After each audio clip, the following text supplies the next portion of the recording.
Est-ce que tu peux me dire, Lucie, qui tu es et ce que tu fais? Ouais. Je m'appelle Lucie Le Guen et aujourd'hui je suis freelance. Je travaille avec des assos et puis des entreprises plutôt engagées pour lancer, développer des newsletters. Ça peut aller de imaginer le concept à rédiger et faire grossir la liste ou animer au quotidien. Tu as rejoint Surf en janvier de cette année. Ouais. Ça fait à peine 6 mois, même pas. Est-ce que tu peux me parler du contexte et le déclencheur qui ont fait que tu as pris ce choix? Ouais. Pour moi, ça a été hyper crescendo et Surf, c'était... Enfin, j'ai pris Surf à un moment où j'avais déjà vécu plusieurs choses avec vous. L'été dernier, j'étais en pleine crise de... j'habite au fin fond du monde et il y a plus de vaches que d'entrepreneurs près de chez moi. Et j'ai un entourage exclusivement composé de salariés. Donc j'avais un truc de... j'ai besoin de connecter avec des gens qui vivent ce que je vis. J'ai besoin aussi que ce soit aligné avec mes valeurs. Et là-dessus, j'ai reçu un mail de toi du coup, qui proposait une expérience de quelques jours à la Maison des Créateurs. Et c'est arrivé au... Voilà, j'étais mûre quoi. C'est arrivé, j'ai dégainé ma carte bleue en 3 secondes. La bonne proposition au bon moment. Voilà. Et donc je suis venue là et puis dans le petit rituel de début, une des questions c'était les peurs qu'on avait par rapport à ce séjour. Je ne sais pas si tu te souviens, mais moi la peur que j'avais exprimée c'était j'ai peur à la fin de ces 3 jours d'avoir très envie de rejoindre Surf. Je me souviens. Voilà, c'est une peur qui s'est complètement réalisée. Et j'avais hésité à rejoindre Surf à la promo d'avant et puis j'avais eu une grosse dépense de garagiste qui était venue un petit peu calmer mes ardeurs. Donc, le concurrent direct étant les garagistes. Évidemment. Donc je suis venue à cet événement-là qui m'a vachement rassurée sur le cadre, en tout cas qui est venu vraiment nourrir ce truc-là en moi de j'ai besoin de connecter avec des gens qui partagent mon expérience de la vie et de l'entrepreneuriat.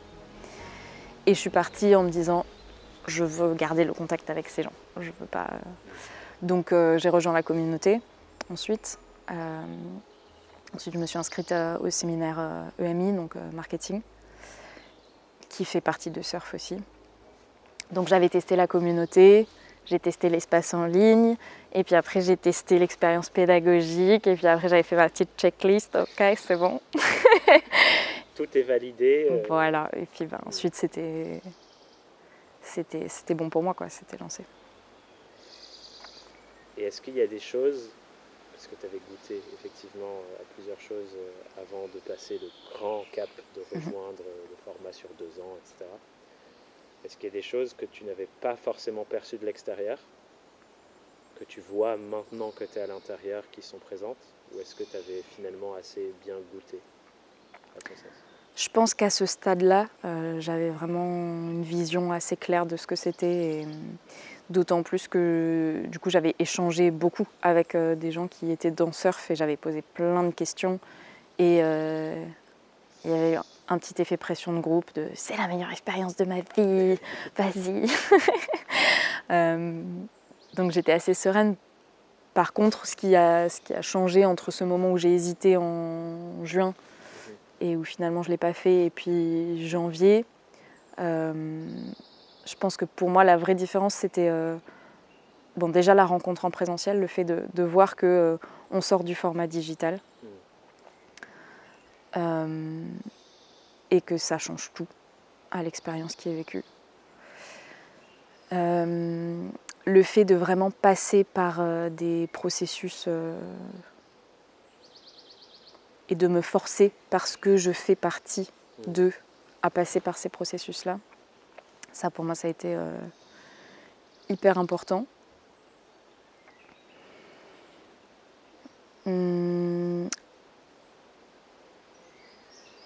Et puis le cadre, quoi, le cadre qui est posé à l'intérieur, le fait qu'il y ait vraiment dans les profils des personnes qui rejoignent. À la fois, c'est très varié et en même temps, il y a vraiment une sorte de dénominateur commun qui est hyper sécurisant. Donc, ouais, il y a un côté hyper cocooning, quoi. C'est pas une formation en ligne. J'ai l'impression que même les gens qui ont fini surf continuent de penser qu'ils font partie de surf. Il y a un deuil qui est difficile à faire. Et un sentiment de famille qui ne disparaît pas. Ouais. Tu dirais que c'est quoi, sachant que tu fais à peine un quart au final de l'aventure sur les 2 années, tu dirais que c'est quoi jusqu'à là le bénéfice le plus prégnant que ça t'a apporté?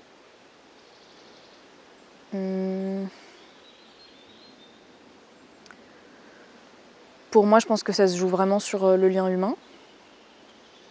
Parce qu'en peu de temps, j'ai déjà vécu plein de choses en fait avec ces gens, en vrai, avec différentes personnes. Et j'ai vraiment l'impression d'avoir trouvé mon crew d'entrepreneurs. Et ça me donne... c'est un bénéfice en soi, mais c'est aussi un moyen d'accomplir plein de choses, de se sentir beaucoup plus légitime dans cet espace qui était nouveau pour moi. Et d'avoir des personnes ressources, des personnes qui me soutiennent, qui m'encouragent, qui répondent à mes questions quand j'en ai. Je disais hier qu'il y avait pour moi une vraie question autour du sentiment d'appartenance. Et j'ai tendance, quand je fais partie de formations en ligne, trucs comme ça, à être la personne qui ne va jamais dans l'espace de chat parce que je ne vois pas l'intérêt. Et là, c'est, je pense, la première fois que je me retrouve à vraiment utiliser ces espaces-là, à vraiment aller poser des questions, demander des retours. Et il y a à la fois de la pertinence dans les retours. C'est pas juste « oui, c'est super tout ce que tu fais, bravo ». C'est constructif, mais c'est toujours hyper bienveillant. Et donc, il n'y a pas d'appréhension à le faire. Et c'est même... ça me paraît indispensable et nécessaire, quoi. Le moment où on se parle, là, c'est le lendemain de la fin du Mindset Camp, qui est un des séminaires en présentiel. Tu parlais de l'importance de ces moments en présentiel. Qu'est-ce que tu as envie de dire sur l'expérience que tu viens de vivre de ces derniers jours? Ouais.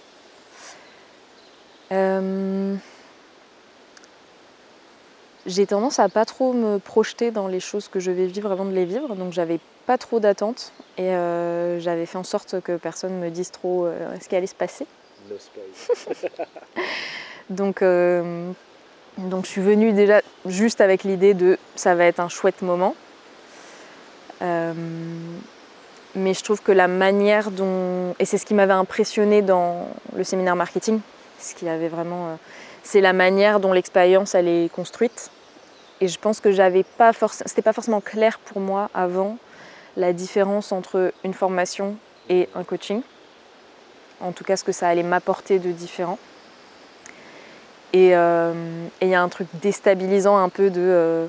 on n'est pas là pour être passive face à du contenu qu'on nous donne. Et puis ensuite, on voit ce qu'on en fait. On est là pour... on vient nous titiller, on vient nous poser les questions, on vient nous faire des propositions qui nous orientent, mais derrière, c'est nous qui faisons le taf.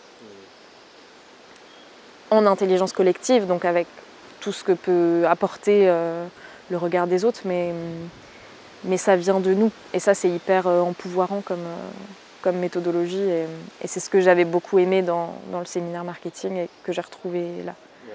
Plus le côté ludique, enfin, à quel point c'est une expérience avec des surprises. Et, ouais, on parle des easter eggs en marketing. Il y a ce truc-là de un peu de gamification qui rend ça hyper fun, quoi. J'ai l'impression d'être en colo avec des potes et puis sauf que tout ce qu'on fait a un but, a une utilité. Oui. Il se trouve qu'en même temps on avance sur nos voilà. entreprises.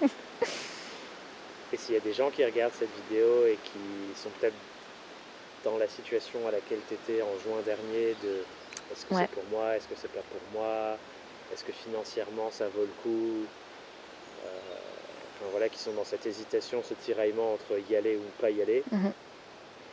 qu'est-ce que tu auras envie de leur dire? Ce serait quoi le message que tu as envie de leur partager?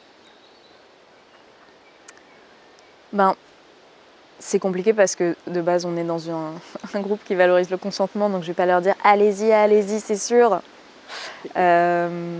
Et parce que moi, je pense que d'avoir pris ce temps-là, finalement, et d'avoir passé toutes ces étapes, ça m'a permis d'y aller avec beaucoup plus de sérénité. Au moment où j'ai fait le choix, j'étais vraiment sereine. Je n'étais pas en train de me dire est-ce que je suis en train d'acheter un autre truc inutile. Donc c'est ok aussi d'avoir besoin de passer par d'autres étapes. En tout cas, ce qui est sûr, c'est que je dirais au moins faites l'appel ou envoyez un message et posez vos questions parce que vous avez en face de vous des gens qui sont là vraiment pour servir vos intérêts et qui ne vont pas chercher à vous vendre un truc à tout prix. Et d'ailleurs, au moment où moi j'avais annulé mon appel découverte en juin dernier, le message que j'avais reçu en retour était hyper bienveillant et pas du tout culpabilisant. Donc ouais, je dirais juste d'aller discuter avec des gens, de ne pas hésiter à mettre un pied dedans, à mettre les orteils dans l'eau, pour filer la métaphore. Et puis aussi je pense de se rendre compte que c'est pas juste un cheminement entrepreneurial, c'est pas juste un programme entrepreneurial, c'est aussi une manière de grandir et de se poser des questions et d'avancer juste dans sa vie de manière générale. Ce serait quoi le mot que tu as envie de poser? Je te vois sourire parce que c'est un exercice qu'on demande souvent, de poser le mot. Si Ouais. tu as le mot ou une phrase que tu as envie de poser qui pour toi résume ce que tu perçois de ce que Surf apporte, tu dirais que c'est quoi? Et on conclura peut-être sur ça. Ouais. Ben, je vais juste contextualiser en disant que je sors de 4 jours de séminaire en présentiel et donc le mot que je pose aujourd'hui n'est peut-être pas le mot que je poserai sur l'expérience globale. Mais en tout cas, pour moi, là, aujourd'hui, je dirais que c'est joie. C'est vraiment quelque chose qui m'apporte de la joie au quotidien dans mon activité et dans ma vie, puis de l'enthousiasme, quoi, qui renouvelle tous les jours l'enthousiasme que j'ai à faire ce que je fais. Trop bien. Merci Lucie. De rien.